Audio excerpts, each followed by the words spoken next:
एक बात कहूं, जिसके जीवन को ये भागवत कथामृत का पान मिल जाता है, जिसके जीवन को ये भागवत रूपी प्रसाद मिल जाए, फिर वो एक जगह नहीं बैठता, फिर उसका मन करता है कि ये प्रसाद जन जन तक पहुंचाऊं, जन जन तक पहुंचाने का प्रयास करूं। सुखदेव जी के हृदय में भागवत का प्राकट्य होते ही भाव बदल गया कि अब ये भाव जन जन तक पहुंचे, तो सर्वप्रथम किसको ये भागवत का प्रसाद दूं? तो कहते ना, ठाकुर जी इसका अधिकारी चुन लेते हैं कि ये मेरा कथा का अधिकारी है। तो भागवत का प्रथम अधिकारी कौन बना? राजश्री परीक्षित। प्रेम से बोलो श्री राधे।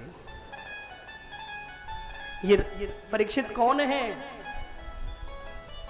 ये पांडवों के पौत्र हैं श्री परीक्षित जी महाराज।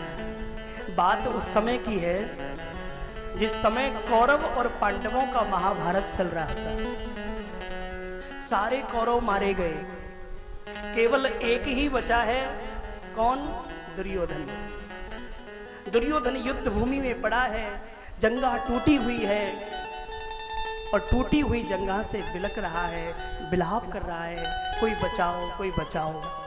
लेकिन दुष्ट को कौन बचाए? आपको सही कहें, उसी समय द्रोणाचार्य पुत्र अश्वत्थामा आ गए। अश्वत्थामा ने जैसे ही दुर्योधन की ये दुर्दशा को देखा, देखते ही पूछा, रे भैया, अरे मित्र, ये तुम्हारी दुर्गति, ये तुम्हारे साथ दुर्व्यवहार किसने किया है? कौन है जिसने तुम्हारा ये दुर्हाल किया है? दुर्योधन बोला, मित्र तुम तो जानते हो, पांडवों ने मेरा सारा कौरव वंश समाप्त कर दिया। हम 100 भाई थे, सारे भाई समाप्त हो गए, केवल मैं बचा हूं। पर मेरी भी जंघा टूट चुकी है, अब मैं भी कोई काम का नहीं बचा। पर दुख इस बात का है कि मेरी करोड़ों की सेना होने के बाद भी मैंने 5 पांडवों का बाल भी बांका नहीं किया। मेरे प्राण भी तो नहीं निकल रहे। मेरे मन में यही असंतोष है, अशांति है। कैसे पांडवों से बदला लूं? यदि 5 पांडवों में से एक पांडव भी समाप्त हो जाए तो मैं समझ लूंगा मुझे कौरव वंश की मृत्यु का बदला मिल गया। पर अब नहीं लगता, क्योंकि अब मेरा कोई अपना बचा ही नहीं। अब मेरा कोई अपना होता तो बदला लेता। अब तो लगता है इसी अशांति को लेकर के मुझे प्राण त्यागना होगा। पर क्या करूं, मेरे प्राण निकल भी तो नहीं रहे। और जब ऐसा विलाप दुर्योधन ने किया तो द्रोणाचार्य पुत्र अश्वत्थामा ब्राह्मण है ना, दया आ गई और कहा, मित्र मैं तुम्हें वचन देता हूं, जैसे भी तुम्हें शांति मिलेगी मैं वो प्रयास करूंगा। वचन देता हूं, प्रतिज्ञा करता हूं, प्रातः काल होने से पहले यदि मैंने 5 पांडवों को समाप्त नहीं कर दिया तो मैं तुम्हें मुख नहीं दिखाऊंगा। और सच कहे, रात्रि के 12 बजे है, अश्वत्थामा नंगी तलवार लेकर के पांडवों को मारने चला। किसको मारने चला? जिसके रखवाले बंसी वाले हैं, जिसकी रक्षा का भार मेरे गोविंद ने अपने सिर पर धारण किया हुआ है। आज उन पांडवों को मारने के लिए अश्वत्थामा नंगी तलवार लिए चला। आहा, इधर 5 पांडव तान दुपट्टा मारकर सो रहे हैं और ठाकुर जी द्वार पर छड़ी लेकर के चौकीदारी कर रहे हैं, पहरेदारी कर रहे हैं। रात्रि के 12 बजे अर्जुन की नींद खुली, देखा तो भगवान दरवाजे पर छड़ी लेकर इधर से उधर, उधर से इधर चक्कर लगा रहे हैं। रात्रि के 12 बजे अर्जुन ने कहा, प्यारे हे गोपाल, अभी आप सोए नहीं? प्रभु, विश्राम का समय हो गया है, थोड़ा विश्राम कर लो। गोविंद बोले, अर्जुन तुम्हें नींद कैसे आ सकती है? क्या तुम्हें नींद आ रही है? अर्जुन बोला, क्यों नहीं प्रभु, विश्राम का समय, नींद का समय है। लेकिन परिस्थिति, तुम तो ऐसे सो रहे हो जैसे कि निर्भय हो गए हो, किसी प्रकार का तुम्हें भय नहीं। तुम जानते हो अभी युद्ध समाप्त नहीं हुआ, अभी कौरवों की सेना मरी है, कौरव मरे हैं, लेकिन अभी दुर्योधन बाकी है। तुम जानते हो युद्ध नीति क्या कहती है? युद्ध नीति कहती है जब तक युद्ध पूर्ण रूप से समाप्त ना हो जाए, जब तक युद्ध का विजय का बिगुल ना बज जाए, तब तक जीव को सावधान रहना चाहिए। युद्ध की नीति कहती है जब तक युद्ध पूर्ण रूप से विजय तक ना पहुंच जाए तब तक सावधान रह करके देखती रहना चाहिए, क्योंकि क्या पता कौन शत्रु कब कैसा वार कर दे, इसलिए सावधान। अर्जुन, वो दुष्ट दुर्योधन कभी भी कुछ भी कैसा भी जाल फैला सकता है, इसलिए सावधान। अर्जुन ने कहा, प्यारे आप ठीक कह रहे हो, लेकिन हम इसलिए ही सो रहे हैं कि हमने अपने जीवन की बगडोर आपके चरणों में सौंप दी है। और कहते हैं जिसकी जीवन की बगडोर श्री ठाकुर जी के चरणों में समर्पित हो जाए, फिर उसका कौन बाल बांका कर सकता है। जाको राखे साइया मार सके न कोई, बालन बांको है सके चाहे जो जग बैरी। अर्जुन ने कहा, प्यारे हमें चिंता क्या, भला उसकी चिंता तो उसे हमारी है। हमारी नाव का रक्षक सुदर्शन चक्रधारी है। हे गोविंद, हमें किस बात की चिंता, क्योंकि हमने तो अपने जीवन की बगडोर आपके चरणों में सौंपी है, इसलिए निर्भय होकर के सो रहे हैं। भगवान ने कहा, तभी तो मुझे नींद नहीं आ रही। सुनो अर्जुन, मुझे यहाँ कोई बहुत बड़ा संकट आता हुआ दिख रहा है, उठो यहाँ से चलो। और मेरे गोविंद पांचों पांडवों को अपने शिविर से लेकर के दूसरे शिविर में ले जाकर सुला दिए। वहीं देवी द्रौपदी के पांचों पुत्र सो रहे थे, उनको भी कहा कि चलो बेटा, लेकिन अबोध है, नादान है, इसलिए ठाकुर जी की आज्ञा का पालन नहीं किया। तो हुआ क्या? पतन। शास्त्र कहते हैं संत, ग्रंथ और भगवंत, इन तीनों की वाणी का आदर करो। जिसने संत, ग्रंथ और भगवंत तीनों की वाणी का आदर सम्मान किया है, उसके जीवन में कभी पतन नहीं, उसके जीवन में हमेशा कल्याण हुआ है। और जिसने संत, ग्रंथ और भगवंत तीनों की वाणी का अपमान, अनादर कर दिया, उसके जीवन में कभी कल्याण होता नहीं है, उसका पतन निश्चित है। और ऐसा ही हुआ। देवी द्रौपदी के पांचों पुत्र उच्छृंखलता से सोते रह गए, और बंधुओं हुआ यही, अश्वत्थामा तलवार लेकर के आया और उन्हीं पांचों पांडवों के पांचों पुत्रों को पांचों पांडव समझकर सिर धड़ से अलग करते हुए पांचों का मुंड दुर्योधन के पास ले गए। दुर्योधन ने जैसे ही देखा अश्वत्थामा ने प्रमाण के साथ जब बताया कि देखो मैंने पांचों पांडवों को मार दिया, तो उस समय तो रात थी, अंधेरा था, कुछ दिखाई नहीं दिया। दुर्योधन बहुत प्रसन्न हुआ और उछल उछल करके खुशी मनाने लगा पांडवों की मृत्यु का। लेकिन एकदम अचानक विश्वास जाग गया कि नहीं नहीं, ऐसा तो नहीं हो सकता। अरे जिसको मारते मारते मेरी कौरवों की करोड़ों की सेना बर्बाद हो गई, पर फिर भी बाल बांका नहीं हुआ, तो अकेला अश्वत्थामा उन पांडवों को कैसे मार सकता है? जिसके साथ हर पल वो मुरली वाला रहता हो, उसका कौन बाल बांका कर सकता है? ये अश्वत्थामा झूठ बोल रहा है, मुझे विश्वास नहीं होता। अश्वत्थामा को बोला, मित्र मुझे विश्वास नहीं है, तुमने पांडवों को मार दिया, क्या प्रमाण है? बोले मैं प्रमाण लेकर आया हूं, पांचों का सिर लेकर आया हूं। उस समय तो अंधेरा था, लेकिन जैसे ही प्रातः काल हुआ और सूर्य भगवान के दिव्य प्रकाश में जो पांचों पांडवों के बालकों को देखा, धड़ाम से दुर्योधन धरती पर गिर पड़ा। अरे मित्र, ये तूने क्या कर दिया? मैंने तो तुम्हें पांडवों को मारने के लिए भेजा था, तुमने तो पांडव वंश को ही मिटा दिया। नहीं नहीं, मेरा कौरव वंश तो पहले ही समाप्त हो चुका था, ये पांडव वंश बचा, तूने इसको भी समाप्त कर दिया। हे मित्र, मेरा इन बालकों से क्या वैर था? मुझे तो वैर लेना था पांडवों से, ये तुमने अच्छा नहीं किया। और ये बिलखते बिलखते दुर्योधन प्राण छोड़ देते हैं। दुर्योधन का प्राणांत हुआ। अब तो अश्वत्थामा घबरा गए कि अब दुर्योधन भी समाप्त हो गया, ये मैंने कैसा कुकृत कर्म कर दिया, सोते हुए अबोध बालकों को मार दिया। राम राम, अब पांडव मेरा क्या हाल करेंगे? अब पांडव मुझे छोड़ने वाले नहीं हैं। अश्वत्थामा घबराते हुए और अपने प्राणों की रक्षा के लिए भागने लगा। लेकिन इधर जब प्रातः काल हुआ, देवी द्रौपदी ने अपने 5 मृतक पुत्रों को देखा। पांडवों ने जब देखा कि मेरे एक साथ 5 बालक समाप्त हो गए, क्या हाल हुआ होगा? बेहाल हो गए सारे।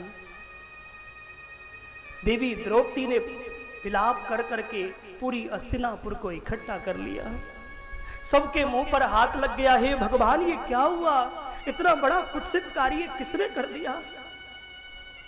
हाहाकार मच गया है। ठाकुर जी ने पांडवों को उठाया, हृदय से लगाते हुए सबको सांत्वना दी और कहा कि होनी को कोई नहीं टाल सकता। ये 6 चीज परमात्मा के हाथ में है, हानि, लाभ, जीवन, मरण, यश, अपयश। हे पांडवों, ऐसा ही होना था। पर होनी पर जो शोक करते हैं, विलाप करते हैं, वो क्षत्रिय नहीं हो सकते, वो वीर नहीं हो सकते। होनी पर विलाप करने वाला वीर नहीं, वो कायर की संज्ञा में माना जाता है। और तुम तो क्षत्रिय हो, वीर हो, उठो। अब देखने का ये विषय है कि जिसने ये कुकृत कर्म किया है वो है कौन, वो नया शत्रु कौन पैदा हो गया? क्योंकि कौरवों की तो करोड़ों की सेना बर्बाद समाप्त हो गई, दुर्योधन भी मर गया, अब बचा कौन? तो ये नया शत्रु और कौन पैदा हो गया? उसी समय अर्जुन अपनी गांडीव को लेकर के बोला, प्रभु वो कोई भी हो, आकाश में छुप जाए या पाताल में, हम उसको वहां से भी ले आएंगे। और प्रतिज्ञा करते हैं जब तक देवी द्रौपदी के चरणों में लाकर पटक नहीं दे तब तक शांति नहीं मिलेगी। 5 पांडव अपने अपने रथ को लेकर के 10 दिशाओं की ओर दौड़ पड़े। लेकिन मेरे गोविंद अर्जुन के रथ को उसी दिशा की ओर लेकर जा रहे हैं जिस दिशा की ओर अश्वत्थामा भाग रहा है। और भागते भागते जो अश्वत्थामा को देखा, ठाकुर जी ने इशारा किया, अर्जुन यही तेरे बालकों का हत्यारा है, पकड़ ले। और जो अर्जुन ने देखा, अर्जुन ने लगाई अपनी गांडीव की टंकार, सो उस टंकार को सुनते ही अश्वत्थामा के मानो प्राण निकल गए। अश्वत्थामा ने सोचा कि आज तो अर्जुन मुझे छोड़ेगा नहीं, मानो आज मेरे प्राण ही ले लेगा। तो अश्वत्थामा ने अपने प्राणों की रक्षा के लिए ब्रह्मास्त्र का प्रयोग कर दिया। और ये ब्रह्मास्त्र केवल अर्जुन को डराने के लिए था, मारने के लिए नहीं था। पर समस्या ये हुई कि अश्वत्थामा ने ब्रह्मास्त्र छोड़ तो दिया पर अब लौटाना नहीं जानते। तो अश्वत्थामा चिल्ला रहे हैं, अर्जुन लौट जाओ, अर्जुन भाग जाओ, लौट जाओ, ये ब्रह्मास्त्र तुम्हें जला करके भस्म कर देगा, लौट जाओ, लौट जाओ। लेकिन जैसे ही अश्वत्थामा ने अपनी ओर ब्रह्मास्त्र को आते हुए देखा, मेरे गोविंद के श्री चरणों में गिर करके अर्जुन भगवान को प्रार्थना करने लगा, हे गोविंद, ये ब्रह्मास्त्र मुझे जला करके भस्म कर दे, इसकी मुझे परवाह नहीं, लेकिन मैंने जो प्रतिज्ञा की है हस्तिनापुर में देवी द्रौपदी के सामने इस दुष्ट को मारने की, एक बार मेरी ये प्रतिज्ञा पूर्ण कर दो। पाहि पाहि महायोगिन देव देव जगतपते नान्यम तद भयम पश्य यत्र मृत्यु परस्परः, यत्र मृत्यु परस्परः। फिर भले ही मेरे प्राण निकल जाए। अर्जुन ने जैसे ही प्रार्थना की, भगवान का अर्जुन घबराओ मत, कांटे को कांटे से निकाला जाता है, विष की औषधि विष होता है, जहर को जहर से तो मारा जाता है। ये ब्रह्मास्त्र जो आ रहा है, क्या तुम्हें ब्रह्मास्त्र विद्या नहीं आती? तुम भी छोड़ो अपना ब्रह्मास्त्र। जो भगवान ने कहा, अर्जुन ने कहा जो आज्ञा, और तुरंत अपना ब्रह्मास्त्र छोड़ा। दोनों ब्रह्मास्त्र टकराए और जमीन पर गिरे। लगाई छलांग अर्जुन ने और एक ही छलांग में अश्वत्थामा को पकड़ लिया और उसके केस पकड़ करके रथ के चक्के से बांधा और घसीटते हुए पूरी सभा के बीच ला करके द्रौपदी के सामने पटक दिया। बताओ देवी, क्या करो इस दुष्ट का, कैसे समाप्त करूं इस नालायक को? आप जैसा कहोगी इसका वही दुर्व्यवहार होगा। लेकिन जैसे ही द्रौपदी ने देखा, जो देखा कि कोई और नहीं है तो हमारे गुरु पुत्र है, हमारे गुरुजी का बेटा है, तो दोनों भुजा उठाई और भुजा उठा करके कहा, मुंचता में स ब्राह्मणों नितरा गुरु। मुंचता वे स, मत मारो, छोड़ दो। क्यों? क्योंकि ब्राह्मण नितराम गुरु, ये ब्राह्मण है, और जो ब्राह्मण होता है वो जगत गुरु होता है। ब्राह्मण को मारना महापाप है। और केवल ये ब्राह्मण नहीं है, तो हमारे गुरुजी का बेटा है, जो गुरुजी ने अपने पुत्र को शिक्षा नहीं दी, वो शिक्षा हम पांडवों को दी है। तो आज भला वो एहसान हम कैसे भूल सकते हैं? आज गुरुजी को इस रूप में दक्षिणा दे रहे हो। छोड़ दो इसे, छोड़ दो। और द्रौपदी ने कहा कि मार भी दो, यदि मेरे 5 पुत्रों में से एक पुत्र भी जीवित हो जाए तो मैं कहती हूं तुम इसे अभी मार दो। लेकिन मैं जानती हूं इसको मारने के बाद भी मेरा एक भी पुत्र जीवित नहीं होगा, इसलिए जीव हत्या के बदले जीव हत्या करना ये पाप नहीं, ये महापाप है। जब ऐसी प्रार्थना देवी द्रौपदी ने पांडवों से की, तो आपको सच कहें पांडव धर्म संकट में पड़ गए। क्या करें क्या नहीं करें? तब अंत में ठाकुर जी की ओर इशारा किया, प्रभु आप ही हमारा मार्गदर्शन करें। तब भगवान ने कहा कि जीव चाहे जैसी परिस्थिति में हो, उसको अपने धर्म का निर्वहन करना चाहिए, उसको शास्त्रोक्त विधि के अनुसार ही अपना जीवन चलाना चाहिए, परिस्थिति चाहे जैसी। तो कैसी परिस्थिति महाराज जी क्या करें? बोले ब्रह्म बंधुर न हंतव्य आतताई वदहारणम मय्यवो भयमाम्नात् परिपाय अनुशासन। शास्त्र कहते हैं ब्रह्म बंधुर न हंतव्य, ब्राह्मण बंधु चाहे जैसा हो उसको मारना नहीं, और हत्यारा चाहे कोई भी हो उसको छोड़ना नहीं। ठाकुर जी ने कहा शास्त्र आज्ञा दे रहे हैं, ब्राह्मण बंधु चाहे जैसा हो उसको मारना नहीं, और हत्यारा चाहे कोई भी उसको छोड़ना नहीं। अर्जुन प्रभु की ओर देखकर बोले, वाह प्यारे वाह, क्या न्याय किया है। एक बात कहूं, ठाकुर जी का न्याय हर कोई नहीं समझ सकता।